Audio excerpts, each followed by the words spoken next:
በስመ አብ ወወልድ ወመንፈስ ቅዱስ አሃዱ አምላክ አሜን።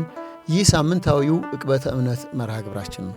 በዛሬው ሳምንታዊው ዕቅበተ እምነት መርሃ ግብራችን ስለ 10 ማዕርጋት የሚያስተምሩን መምህር ጋብዘናል። ቆይታችሁ ከኛ ጋር እንዲሆን በታላቅ አክብሮት ጋበዝናችሁ።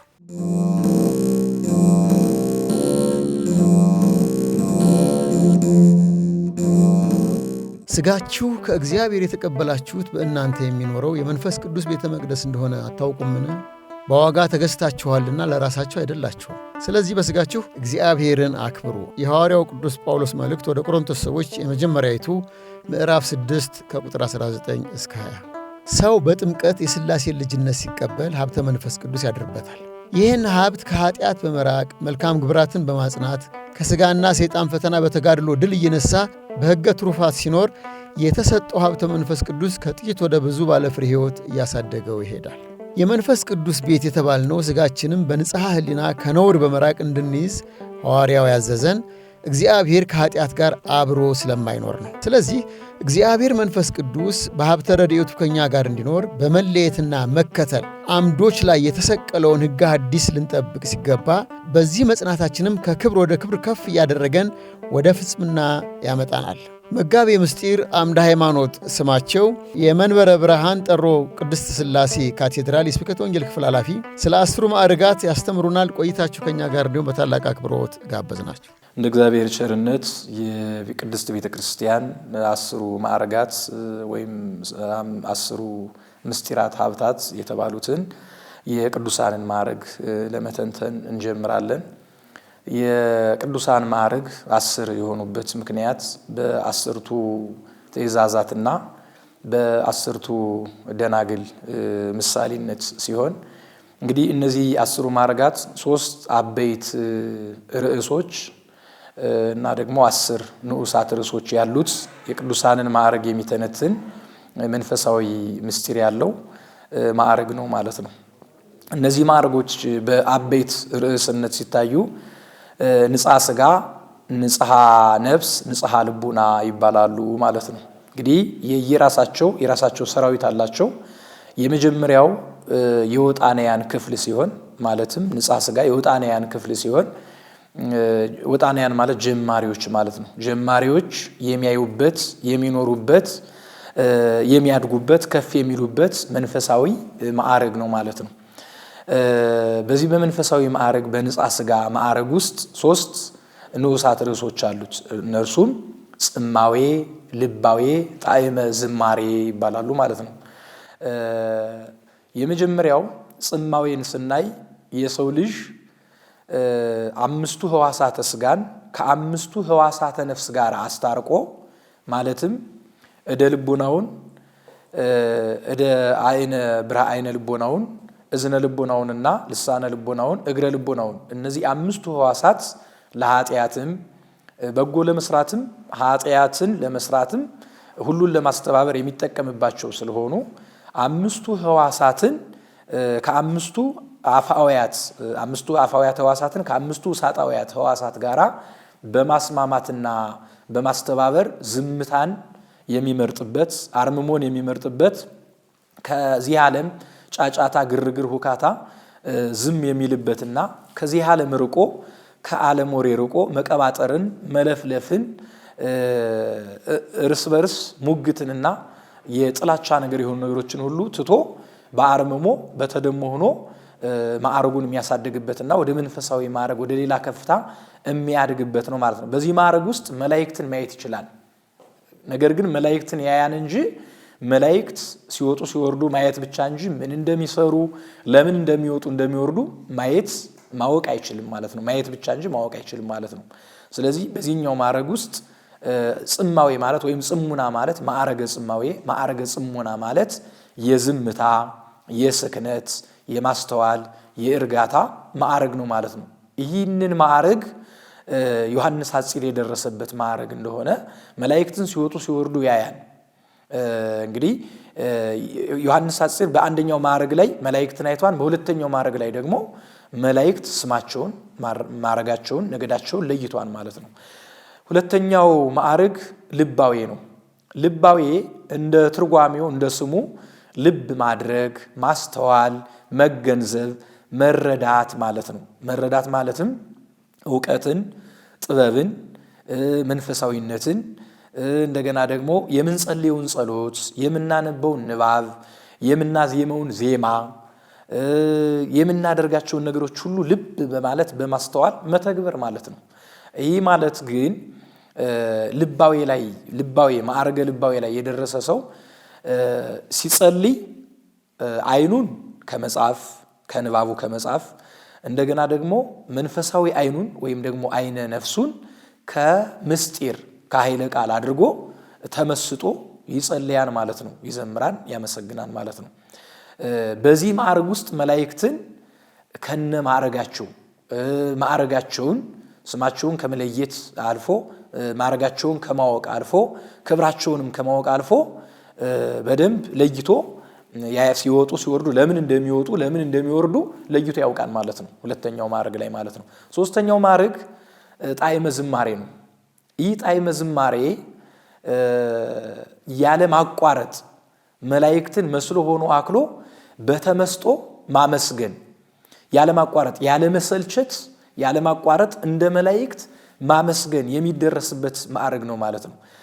ቅዱስ ያሬድ ከዚህኛው ማዕረግ የደረሰ ሊቅ እንደሆነ ነው ሊቃውንቱ ቅዱሳኑ የሚናገሩ ማለት ነው። መጻሕፍትም የቅዱስ ያሬድ ገድሉም ሆነ ታሪኩ የሚነግረን አፄ ገብረ መስቀል በተመስጦ የቅዱስ ያሬድን ዜማ የቅዱሱን ዜማ በሚሰማ በሚያደምጥ ጊዜ እግሩ ላይ 3 ልሳን ያለውን ሰይፍ ከቆመበት መሬት እግሩ ላይ ሰክቶ ደም እየፈሰው እያለ ቅዱስ ያሬድም በተመስጦ እና በዚህ ማዕረግ ደርሶ ስለነበረ ሳይሰማው ንጉሱም ደግሞ እግሩ ላይ ሲያሳርፍ ሳይታወቀው ቅዱስ ያሬድ ዜማውን ጨርሷል። በንጉሱ ፊት ዜማውን አዚሞ ጨርሷል ማለት ነው። ስለዚህ ቅዱስ ያሬድ ከዚህኛው ከጣዕመ ዝማሬ የደረሰ መላእክትን መስሎ ሆኖ አክሎ ያገለገለ ያመሰገነ እግዚአብሔርን ያገለገለ ቅዱስ ነው ማለት ነው። ይሄኛው ማዕረግ ልብ ማለትን፣ መገንዘብን፣ መረዳትን አስተውሎ የእግዚአብሔርን ቃል ሳይቸኩሉ ሳይፈጥኑ የእግዚአብሔርን ቃል ማንበብ ምስጢሩን ማዕረጉን በመጠበቅ በመጀመሪያ ገጸ ንባቡን ከዛ ምስጢሩን ትርጓሜውን ሰምና ወርቁን ኃይለ ቃሉን ሁሉ ሲያመሳጥሩ በእርጋታ በስክነት በማስተዋልና በመረዳት ምስጢሩን እየተረዱ በመሄድ ይሆናል ማለት ነው። ሶስተኛው ማዕረግ ይሄ ነው።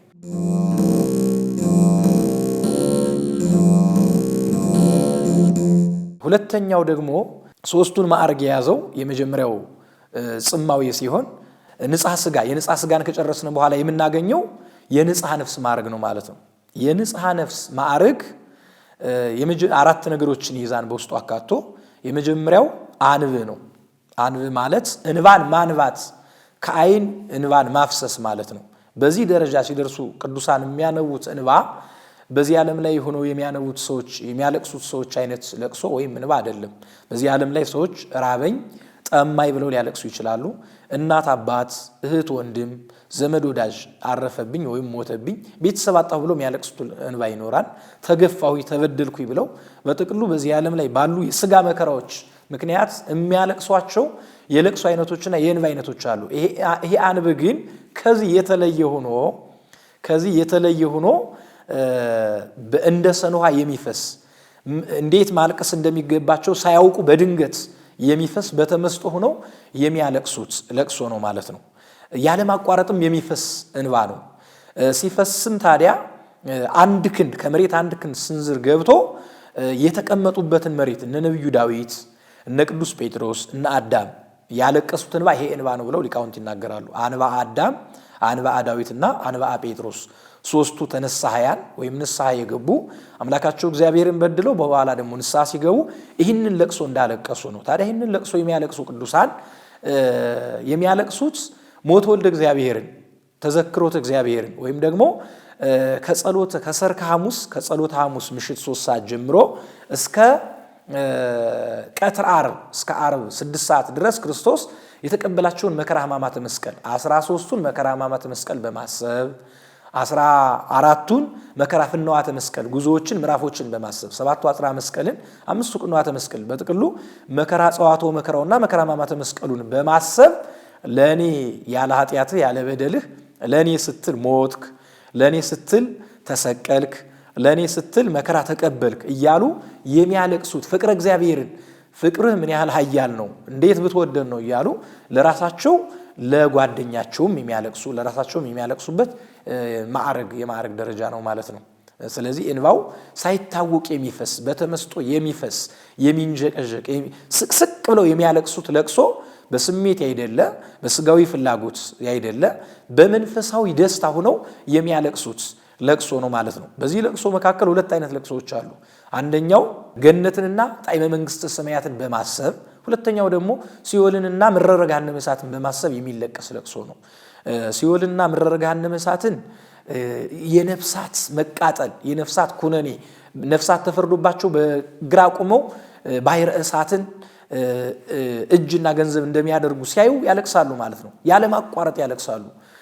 ጣዕመ ገነትንና ጣዕመ መንግሥተ ሰማያትን ሲያስቡ ደግሞ ቅዱሳን በዚህ ምድር ላይ በተጋደሉት ተጋድሎ ባገኙት በረከትና ረድኤት በጸደቁት የጽድቅ ጉዞ በቀኝ ቆመው የእግዚአብሔርን መንግሥት ከገቡ መውጣት ካገኙ ማጣት የሌለባትን የእግዚአብሔር መንግሥት ሲወርሱ ደስ የሚላቸው ደስታ ያንን እያሰቡ የሚያለቅሱት ለቅሶ የደስታ ለቅሶ ማለት ነው። አንባ ፍስሐና አንባ ሐዘን ተብሎ በሁለት ይከፈላሉ ማለት ነው። እንግዲህ የሁለተኛው የንጽሐ ነፍስ ማዕረግ የመጀመሪያው ንዑስ ርዕሱ አንብ ነው ማለት ነው። ሁለተኛው ደግሞ ኩነኔ ነው። ኩነኔ ማለት ራስን መግዛት የምንችልበት የፍርድ ሂደት ነው ማለት ነው። ኮነነ ገዛ ፈረደ ይላል። በተለይ ኮነነ ገዛ የሚለውን የግስ አንቀጽ ስናይ ኮነነ ገዛ ማለት ስጋን ለነፍስ ማስገዛት ነው። በዚህ ማዕረግ ደረጃ ላይ የደረሱ ቅዱሳን ፈቃደ ስጋቸውን ለፈቃደ ነፍሳቸው ፈቃደ ነፍሳቸውን ደግሞ ለፈቃደ እግዚአብሔር ማስገዛት ነው። ቅዱስ ጳውሎስ በገላትያ መልእክት ምዕራፍ 5 ቁጥር 16 ጀምሮ እስከ 22 የስጋ ፈቃድ የስጋ ስራና የነፍስ ስራ ምን እንደሆነ ድርሻቸው ዘርዝሮ አስቀምጧቸዋል ማለት ነው። እና ስጋ ተጋድሎ ፈጽሞ ትሩፋተ ስጋን ፈጽሞ ወደ ትሩፋተ ነፍስ አድጎ የስጋ ፈቃዳትን ሁሉ ጨርሶ ትቶ ስጋ በእንስሳዊ ፈቃድ መኖርን ትቶ መላካዊ በሆነ መንፈሳዊ ፈቃድ እየኖረ ወደ እግዚአብሔር የሚቀርብበት ነፍስና ስጋ መንፈሳዊ ውህደታቸው እንዳለ ሆኖ ፍጹም እግዚአብሔርን ደስ የሚያሰኝ ስራ የሚሰሩበት ማዕረግ ነው ማለት ነው ኩነኔ የሚባለው። ሶስተኛው ፍቅር ነው። የንጽሐ ነፍስ ንዑስ ርዕስ ማዕረጉ ሶስተኛው ፍቅር ነው ማለት ነው።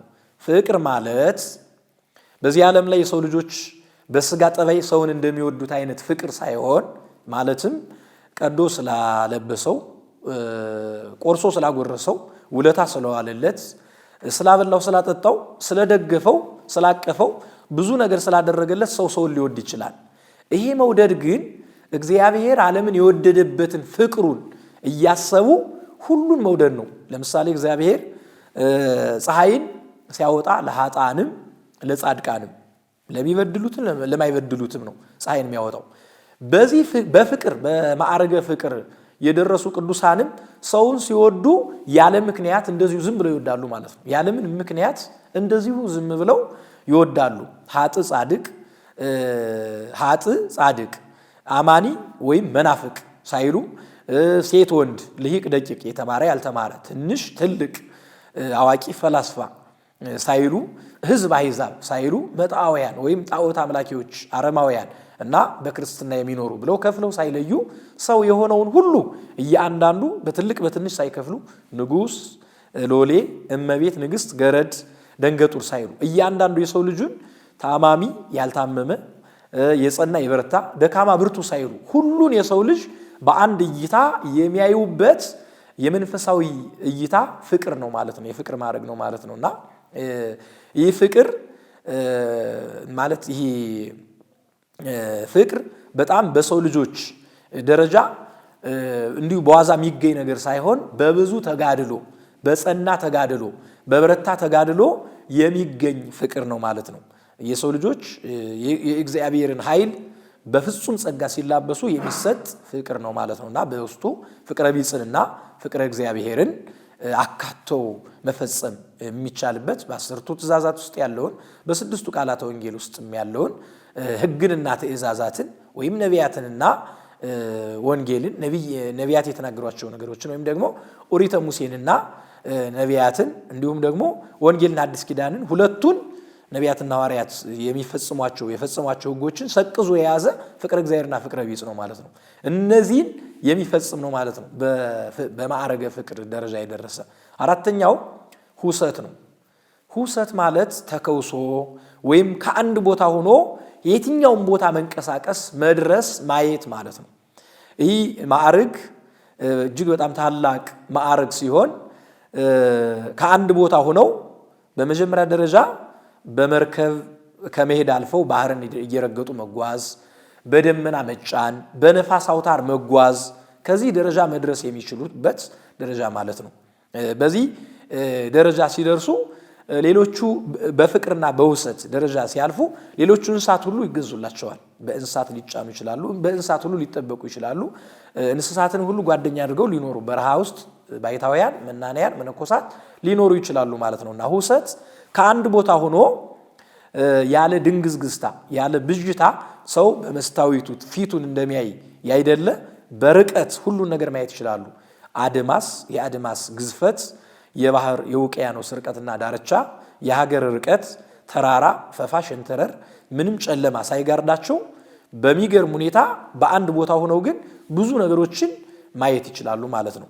ልክ ኤልሳ በኢየሩሳሌም ሆኖ በሶሪያ ያለውን የንጉሱን ሴራውን ተንኮሉን ያይ እንደነበረ ማለት ነው። በነገሥት መጽሐፍ ላይ እንደተጻፈልን የሚያደርገውን ሴራ የሚመክረውን ምክር በቤተ መንግስት የተመከረውን ሁሉ በአንድ ቦታ ሆኖ በአገሩ በኢየሩሳሌም ሆኖ ያይና ይናገር እንደነበረ ማለት ነው። በዚህ ማዕረግ ኤልሳዕ ደርሶ እንደነበረ በዚህ በግልጽ መናገር ይቻላል ማለት ነው።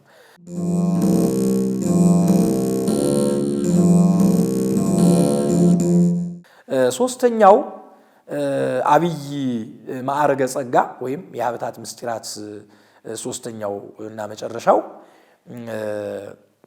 ጣዕመ ንጽሐ ልቡና ይባላል። ወይም ደግሞ ንጽሐ ልቡና፣ ንጽሐ ስጋ ብለናል፣ ንጽሐ ነፍስ ብለናል። ንጽሐ ልቡና ነው ሶስተኛው ማለት ነው። ይህ ደግሞ ሶስት ንዑስ ርዕሶችን በአንድ አካቶ የያዘ ነው ማለት ነው። ሶስት ርዕሶቹም ደግሞ ነጽሮ ወይም ነጻሬ መላእክት ወይም ነጽሮተ መላእክት፣ ሁለተኛው ደግሞ ተሰጥሞ ወይም ተሰጥሞ ብርሃን፣ ሶስተኛው ከዊነ እሳት ወይም ደግሞ ነጽሮተ ስሉስ ቅዱስ ተብሎ በግልጽ በንዑስ ርዕስነት ይነገራል ማለት ነው። እነዚህ የንጽሐ ልቡና ማዕረጋት የመጨረሻው የሰው ልጆች የፍጹማን ከወጣንያንነት ከማይከላውያንነት አልፈው በፍጹምነት ደረጃ ላይ በሚደርሱ ጊዜ የሚቆሙበትና የሚደርሱበት ማዕረግ ነው ማለት ነው። ስለዚህ የንጽሐ ልቡና ማዕረግ የመጀመሪያው ነጽሮተ መላእክት ወይም ደግሞ ንጻሬ መላእክት ነው ማለት ነው። ነጽሮተ መላእክት ማለት በመጀመሪያው በጽማዊ ጊዜ መላእክት ሲወጡ ሲወርዱ ማየት ነበር። በልባዊ ጊዜ ደግሞ መላእክት ለምን እንደሚወጡ ለምን እንደሚወርዱ ምን እንደሚሰሩ ስማቸውን ነገዳቸውን ማወቅ ነበር። በዚህ በነጽሮተ መላእክት ጊዜ ግን እንደ መልአክ ሆኖ ማመስገን የመላክን ጠባይ መውረስ፣ ይህ ማለት እንደ መልአክ የረቀቀ አካል ለሰው ይኖረዋል ማለት ሳይሆን ሙሉ አካሉ ወደ መልአክነት ይቀየራል ማለት ሳይሆን ምድራዊ መልአክ ወይም ምድራውያን መላእክት ተብለው ቅዱሳን በዚህ ማዕረግ በደረሰው ጊዜ እንደ መላእክት ያመሰግናሉ ማለት ነው። በዚህ በስምንተኛው ማዕረግ በደረሱ ጊዜ ከመላእክት እርዳታ አይፈልጉም ማለት ነው። መላእክትን አግዙን እርዱን አይሉ፣ ምክንያቱም እንደ መልአክ ሆነዋን ከመላእክም በልጠዋን ማለት ነው። በዚህ በስምንተኛው ማዕረግ ላይ ቅዱስ ዮሐንስ አፈወርቅ መልአኩን አውግዞ አዝዞ ለብዙ ዘመናት እንዲጠብቀው አድርጓል። ይሄ ታሪክ እጅግ በጣም ወርቃማ የሆነ ለዚህ ማዕረግ የሚበቃ ለትንታኔና ለሐተታ የሚበቃ ታሪክ ነው ማለት ነው። ስለዚህ ቅዱስ ዮሐንስ አፈወርቅ ከዚህኛው ከስምንተኛው ማዕረግ ደርሶ እንደነበረ በዚህ መናገር ይቻላል ማለት ነው። ስለዚህ በዚህኛው ማዕረግ የደረሱ ቅዱሳን መላእክትን ሆነው መስለው አክለው የመኖር እንደገና ደግሞ አጋንንትን ፊት ለፊት የመዋጋት ከዚህ ማዕረግ ሲደርሱ አጋንንት በዘንዶ በአንበሳ በነብር በተለያዩ ግሩማን አራዊት እየተመሰሉ ይመጡባቸዋል። በዛው ልክ ግን እነርሱን ማስፈርተው አስገርመው ይመልሷቸዋል ማለት ነው። ስለዚህ በጣም ወደ ትልቁ ደረጃ ስለሚሄዱ ለማውረድ ለመጣል ትልቅ ተጋድሎ አጋንንትም የሚያደርጉበት ማዕረግ ቅዱሳን የደረሱበት ማዕረግ ነው ማለት ነው። ግን የማይችሉ የማያዋጣቸው የማይሆናቸው መሆኑን አውቀው አጋንንት ተው የሚሸሹበት የሚጠፉበት እንደ ጉምተን ነው እንደ ጢስ በን ነው የሚጠፉበት የማዕረግ የቅዱሳን ማዕረግ ደረጃ ነው ማለት ነው። ሁለተኛው ደግሞ ተሰጥሞ ብርሃን ነው ወይም ተሰጥሞ ብርሃን። በዚህ ማዕረግ ደረጃ በዘጠነኛው ማዕረግ ደረጃ የደረሱ ቅዱሳን ከመላእክትም ከፍ ያለ ማዕረግ ያላቸው ግን ደግሞ መላእክትን መስለው ሆነው አክለው የሚኖሩ በብርሃን በእግዚአብሔር ብርሃን በብርሃን እግዚአብሔር ተሰጥመው የሚኖሩ ልክ አሳ በውሃ አካላት ውስጥ ሲኖር ማለትም በወንዝ በኩሬ በባህር በሐይቅ በውቅያኖስ በተለያዩ የውሃ አካላቶች ውስጥ አሳ ሰጥሞ ጠልቆ ቤቱም መኖሪያ አድርጎ እንደሚኖር ሁሉ በዚህ ብርሃን ውስጥ ሆነው ይኖራሉ ቅዱሳን። የማይመረመር ብርሃን ነው ይሄ ብርሃን። ዓይንን የማይበዘብዝ የማያጠፋ ልብን ፍጹም ደስ የሚያሰኝ ጨለማ የሌለው መውጣት መግባት እንደሚችሉ እንደ ፀሐይ እንደ ከዋክብት እንደ ጨረቃ መፈራረቅ ጊዜ መፈራረቅ የሌለበት ያንን ብርሃን እያዩ ለዘወትር የሚኖሩ ብርሃኑ በአካላቸው ሙሉ ተዋህደውት የሚኖሩ ከእግዚአብሔር ጋር ተዋህደው እንዲኖሩ የሚያደርጋቸው ረቂቅ ብርሃን ነው። በዚህ ብርሃን ደረጃ ቅዱሳን ይኖራሉ ማለት ነው። በዘጠነኛው ማዕረግ በአስረኛው የመጨረሻውና አስረኛው ማዕረግ ከወይነ እሳት ነው ማለት ነው። ከወይነ እሳት ቅዱሳን ከእግር ጥፍራቸው እስከ ራስ ፀጉራቸው መላ አካላቸው እሳት የሚሆንበት እሳትን የሚለብስበት እሳት የሆነው እግዚአብሔርን ፍጹም ለፍጹም ተዋህደው የሚኖሩበት ማዕረግ ነው። በዚህ ጊዜ በልብሳቸው በአካላቸው ላይ ተህዋሳያን ቢያርፉ እሳት እንደገባ ጅማት ነው የሚለው መጽሐፉ እርር ኩምትር ብለው እንደሚቀሩና በህዋሳቶቻቸው ላይ እንደሚቃጠሉ ነው። ለጊዜው በሰም ለበስ ትርጓሜ ህዋሳት ስጋቸው እሳት ለብሷን ስንል የሚያቃጥሏቸው ተዋሳያን በዚህ ዓለም ላይ ያሉ ተዋሳያን ናቸው ማለት ነው። ለፍጻሜው ግን ተዋሳያን ያላቸው አጋንንት ናቸው።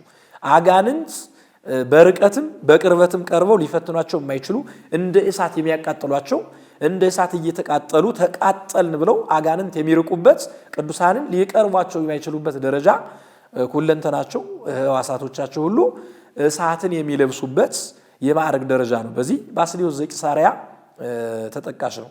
ቅዱስ ኤፍሬም በአምድ በአብይ አምድ በአምደ ብርሃን ተመልክቶት በርቀት ሆኖ ጉባኤ ዘርግቶ ሲያስተምር ደቀ መዛሙርት አብዝቶ ጉባኤ አስፍቶ አትሮን ዘርግቶ ሲያስተምር ብርሃን እሳት ሆኖ ሰውነቱ ብርሃን ለብሶ ብርሃን ተጎናጽፎ ሲያየው ማለት በአስረኛው ማዕረግ ደረጃ ደርሶ ሲያየው በራእይ ይህንንማ በርቀት አይቶ መተው አይቻልም፣ ምስጢር ይገለጻል፣ ብዙ ነገሮችን ማወቅ ይቻላል፣ በህልም ወይም ደግሞ በራእይ ያዩትን በእውን በአካል ላዩት ይገባን ብሎ አስተርጉሞ መጥቶ አይቶታን ማለት ነውና ብዙ ምስጢርም ተገልጾለታል፣ ብዙ ተነጋግረዋል። በዚሁም በአገሩ ሹሞ አኑሮታልና እሳት በርቀት ካየው ራእይ ይልቅ ቀርቦ ያየው ተህዋሳያን ሰውነቱ ላይ ወይም ደግሞ አካሉ ላይ ልብሱ ላይ ሲያርፉ ሲቃጠሉ አይቶ ይሄማ ፍጡር መለኮት ይመስል ተዋሳያን ያቃጥላል ብሎ ይጠራጠራን ብሎ ምታትም ይመስላን ብሎ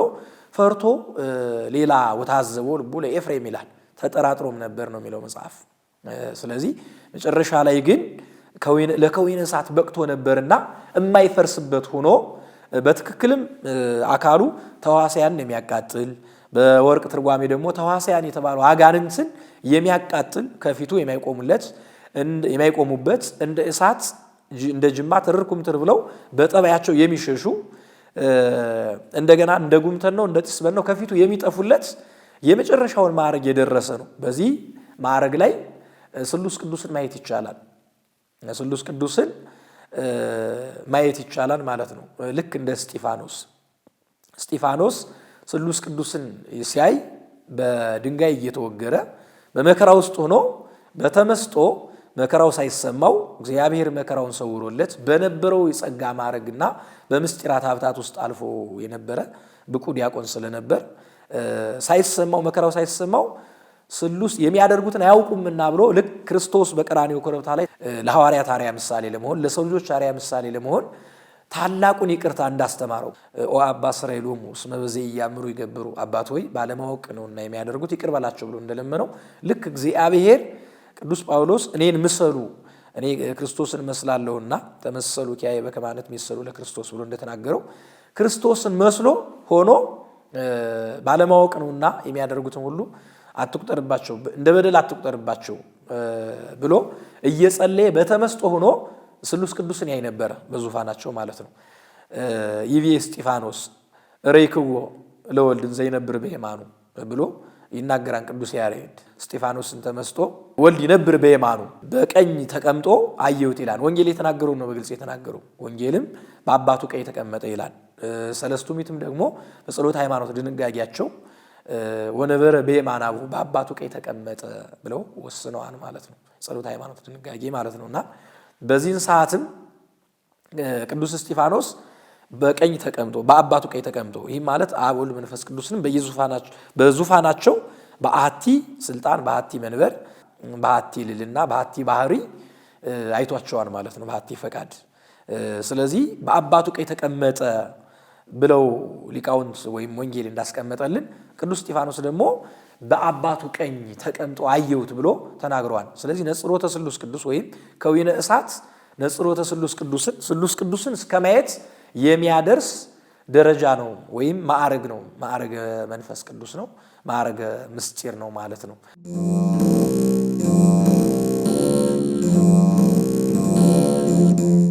እነ ቅዱስ ኢሳይያስ ወይም ነቢዩ ኢሳይያስ በእግዚአብሔርን በአንድነቱ አይቷል። ነጽሮተ ስሉስ ቅዱስ አለ፣ ነጽሮተ እግዚአብሔር አለ። በአንድነቱ በሚገርም ሁኔታ አንድነቱን በስልጣን ወይም ደግሞ በታላቅ ንጉስ በታላቅ ዙፋን በተቀመጠ ንጉስ በአንድነቱ አይቶታል። ቅዱስ ቅዱስ ቅዱስ ብለው ደግሞ መላእክት ሲያመሰግኑ ሶስትነቱን ተረድተዋል ማለት ነው። ሌላው በዚህ አንጻር የተመለከተው ነቢዩ ሕዝቅኤል በፈለገ ኮቦር በአንድነቱ ተመልክቶታል ማለት ነው። ይህም ቅዱስ ቅዱስ ቅዱስ የሚለው ምስጋና ስንወስድ ደግሞ በሶስትነቱ ማለት ነው። ሌላው አብርሃምን ነው የምንወስደው። ለዚህ ማዕረግ የደጋጎች አባት ሁሉ የቅዱሳን ሁሉ አባት አብርሃምን በግብር አምላካዊ በግብር መንፈሳዊ ማንም ሊያክለው እንደማይችል እግዚአብሔር ራሱ የመሰከረለት እኔ የአብርሃም አምላክ ነኝ ብሎ የተመካበት እንደው የአብርሃም የይስሐቅ የያዕቆብ አምላክ ነኝ ብሎ ራሱን የገለጸበት ለሙሴ ታላቁን ምስጢር በሲና ምድረ በዳ በደብረ ኮሬብ የእግዚአብሔር ተራራ በሚባለው በታላቁ ተራራ ሐመልማል ከነበልባል ተዋህዶ ሲያሳየው ብዙ ምስጢርን ሲገልጽለት እና ወደ ግብጽም ደግሞ ሲልከው ማነህ ቢሉኝ እግዚአብሔር ማን ነው ምን ይመስላል ማን ነው ቢሉኝ ምን እላቸዋለሁ ብሎ በጠይቀው ጊዜ ብዙ ነገሮችን እንዲህ ብለህ ትላቸዋለህ እንዲህ ትነግራቸዋለህ ብሎ በነገረው ጊዜ ከነገረው መካከል ዋናው ሁሉን ቻይ እግዚአብሔር እኔ የአብርሃምና የይስሐቅ የያዕቆብ አምላክ ነኝ ብሎ እግዚአብሔር ተናግሯልና አብርሃም ከሁሉም ይልቅ ከፍጡራን ሁሉ እግዚአብሔር የሚመካበት በስራው በደረሰበት ባገኘው ጸጋ በረከትና ማዕረግ እግዚአብሔር የሚመካበት እና ትልቅ የሆነ ማዕረግ ያለው ሰው ነው ማለት ነው። ስለዚህ አብርሃም ስሉስ ቅዱስን ነጽሮተ ስሉስ ቅዱስን ያየ በዚህ ማዕረግም የደረሰ ጻድቅ ነው ማለት ነው። ምክንያቱም በዘፍጥረት 18 እንደምንመለከተው አብርሃም እግዚአብሔር ተገለጠ በመሸ ጊዜ እግዚአብሔር ተገለጠለት ይላል። ሶስት ሰዎችን አየ ይላል እና ሶስት ሰዎችን ደግሞ ወደ ቤት እንዳስገባ እንደገና ደግሞ ለእግራችሁ ውሃ ይምጣላችሁ እረፉ አረፍ በሉ ባሪያህን አትለፈው ይላል።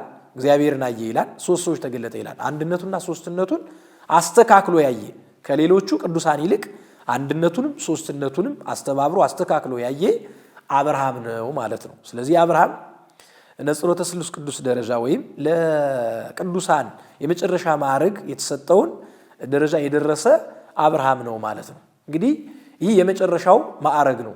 ለአስሩ ማዕረጋት የመጨረሻው ማዕረግ ነው ማለት ነው። ቅዱሳን እነዚህ ማዕረጋቶችን የሚደርሱት በቀላል እንዲሁ በዋዛ በፈዛዛ በቀልድና በጨዋታ በፌዝ አይደለም። በትጋሃ ሌሊት ቀንና ሌሊት በመጸለይ በመስገድ በመጾም በመጸለይ ብሎም በመመጾት አይኑ ለፈረጠ እጁ ለተቆረጠ እግሩ ለተቆረጠ አካሉ ለጎበጠ ስጋው አካሉ ላበጠ በጥቅሉ ከእግር ጥፍሩ እስከ ራስ ፀጉሩ አካል ጎድሎት በዚህ ዓለም ላይ እኩል እንደ ሰዎቹ መስራት መሮጥ መራመድ ማየት ለማይችሉ እየመጸወቱ ያላቸውን እንኳን እስከ መጨረሻው ሰጥተው ሁሉ በመጨረስ በመመጾት ዓለምን ንቀው በመሄድ ዳዋ ጥሰው ጤዛ ልሰው ድንጋይ ተንተርሰው የሌሊቱን ቁር የቀኑን ሐሩር ችለው ምረበዳ ውስጥ በመኖር የላመ ጣመ ሳይበሉ የሞቀ የደመቀ ቤት ሳይኖሩ ተኩነስናሽና ጌጠኛ ልብስ ሳይለብሱ በምረበዳ ውስጥ በመኖር በዋሻ በጥሻ በገደል ውስጥ እየጸለዩ በዓት ዘግተው በመኖር ክርስቶስን ቆሮንቶሳዊ ስርዓት ይዘው ክርስቶስን መስለው ክርስቶስ በደብረ ዘይት ተራራም በኤሊዮን ዋሻ በደብረ ኤሊዮን ዋሻ ሌሊት ሲጸልይ እንደሚያድረው በትጋ ሌሊት እነሱም እየጸለዩ በማደር የሚያገኙት ማዕረገ ጸጋ ነው ማለት ነው እንጂ ዝም ብሎ በዋዛ የሚገኝ ማዕረግ አይደለም። እነዚህ ማዕረጎች እንግዲህ ቅደም ተከተል ደረጃ አላቸው። ቅድም እየተነተናቸው እንደመጣንና እንዳየናቸው የቅደም ተከተል የሆነ ማዕረግ አላቸው። ለምሳሌ መጀመሪያው ጽማዌ ነው ብለናል። ጽማዌ ለልባዌ መሰላል ነው፣ መወጣጫ መተላለፊያ መሰላል ነው ማለት ነው። ልባዌ ደግሞ ለጣዕመ ዝማሬ ማለፊያ መተላለፊያ መወጣጫ መሸጋገሪያ ድልድይ መሰላል ነው ማለት ነው። ጣዕመ ዝማሬ ደግሞ ለአንብ አንብ ደግሞ ለኩነኔ ኩነኔ ደግሞ ለፍቅር ፍቅር ደግሞ ለውሰት መሸጋገሪያ ድልድዮች ናቸው ማለት ነው። እርስ በርስ ከአንዱ ወደ አንዱ ካላደገ መሄድ አይችልም መሻገር አይችልም ማለት ነው። በቅዱሱ ወይም በህዋሱ በአካሉ በመንፈሳዊ ሕይወቱ እየበቃ የሚሄደው አንድ ቅዱስ በአንዱ እየተሸጋገረ ነው የሚሄደው ማለት ነው። ሁሰት ደግሞ ለነጽሮ መላእክት መሸጋገሪያ ነው። ሁሰት ደግሞ ነጽሮ መላእክት ደግሞ ለብርሃን ወይም ደግሞ ለተሰጥሞ ብርሃን ንጻሬ መላእክት ወይም ነጽሮ መላእክት ለተሰጥሞ ብርሃን መሸጋገሪያ ነው። ተሰጥሞ ብርሃን ደግሞ ለከዊነ እሳት ወይም ደግሞ ለነጽሮተ ስሉስ ቅዱስ መሸጋገሪያ የሆነ ማዕረግ ነው ማለት። ስለዚህ እያንዳንዳቸው በቅደም ተከተላቸው አንዱ ለአንዱ መሰላል፣ ደረጃ፣ ድልድይ፣ መወጣጫ በመሆን ያገለግላል ማለት ነው። እነዚህ 10 ማዕረጋት እንግዲህ በሶስቱ መጻሕፍተ መነኮሳት የሚገኙ ናቸው። በይበልጥ አረጋዊ መንፈሳዊ አርእስተ አእምሮ በሚባለው በታላቁ ድርሰት በታላቁ የቅዱሱ ቃል የሚገኝ ሲሆን በብዛት ግን በእያንዳንዳቸው በማሪሳቅም በፊልክስዩስም በአረጋዊ መንፈሳዊም ተመንጥረው የሚወጡ ተለቅመው የሚወጡ ማዕረጎች ናቸው ማለት ነው። እነዚህ ማዕረጎች በዚህ በመጽሐፈ መነኮሳት በሶስቱም ማለት ነው የሚገኙ ማዕረጎች ናቸው። እንግዲህ መጽሐፈ መነኮሳት ጥልቅ ትምህርት ነው። ብሉይና ሐዲስን የሚያትት የሊቃውንትን ቃልም የሚጨምር 10 መጻሕፍትን ሁሉ ከሰው ሐዲስ ኪዳን ተምሮ ብሉይ ኪዳን ተምሮ ሊቃውን ተምሮ ሌሎችንም ድርሳናት፣ ገድላት፣ ተግሳጻት፣ የራእይ መጻሕፍት ሁሉ የታምራት መጻሕፍትን ሁሉ አንብቦ ተረድቶ የሰው ልጅ መጨረሻ ላይ መጻሕፍተ መነኮሳትን ማይረዳ ከሆነ እንዴት መጸለይ እንዳለበት፣ እንዴት ማንበብ እንዳለበት፣ እንዴት በትጋሃ ሌሊት ማደግ እንዳለበት፣ እንዴት ወደ ማዕረግ ከፍ ማለት እንዳለበት ላያውቅ ይችላል ማለት ነው። ስለዚህ የነገሮች ሁሉ ማወቂያ መጽሐፈ መነኮሳት ነው። እንግዲህ ሊቃውንት ሲናገሩ ብሉይ ኪዳን ዘር ነው፣ ሐዲስ ኪዳን ደግሞ ትርጉም ነው። መጻሕፍተ ሊቃውንት ደግሞ በየደረጃቸው ምስጢር ናቸው፣ ምስጢራትን አምቀው በአንድ ላይ የያዙ ናቸው ይላል። መጻሕፍተ መነኮሳት ግን ሕይወት ነው ይላሉ። የአምላካችን እግዚአብሔር በመካከላችን አድሮ የራቀውን አቅርቦ የቀረበውን ደግሞ አጉልቶና አመሳጥሮ እንድናብራራ እንድናትት እንድንናገር ኃይለ ቃልን ምስጢርን ዘርን የሰጠን አምላካችን እግዚአብሔር የቅዱሳን ጌታ መድኃኔዓለም ክርስቶስ ስሙ የተባረከና የተመሰገነ ይሁን። ወስብሐት ለእግዚአብሔር ወለወላዲቱ ድንግል ወለመስቀሉ ክቡር አሜን።